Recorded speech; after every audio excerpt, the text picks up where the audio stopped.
ও মা গো জান, হ্যাঁ কি? তোমার আমি একটা কথা বলি। হ্যাঁ বলো। তুমি যে 1 মাস তোমার মার বাড়িতে ছিলে না, হুম। আমি একটা মায়ের সাথে মহিলা কথা বলতাম। তাতে কোনো সমস্যা নাই, থাক। জান, হুম। আমি তোমাকে আরেকটা কথা বলি। হ্যাঁ বলো। মায়ের রানী আমাদের বাসায় আনছিলাম। তাতেও কোনো সমস্যা নাই, মানুষের তো ভুল হয়ই, থাক, ভুল তো মানুষ, তার কোনো সমস্যা নাই। আমি কিছু মনে করি নাই। হ্যাঁ, তুমি এখানে শুয়ে থাকো, আমি তোমার জন্য একটু স্যুপ বানায় নিয়ে আসি। তুমি এখানে শুয়ে থাকো, একটু বিশ্রাম লও, রেস্ট নাও, কোনো সমস্যা নেই। হ্যাঁ, ভুল মানুষেরই হয়, কোনো সমস্যা নাই, তুমি থাকো, আমি তোমার জন্য একটু স্যুপ বানায় নিয়ে আসি। रुको जरा सबर करो।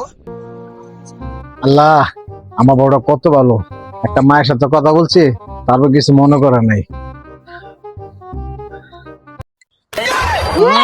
ও মা গো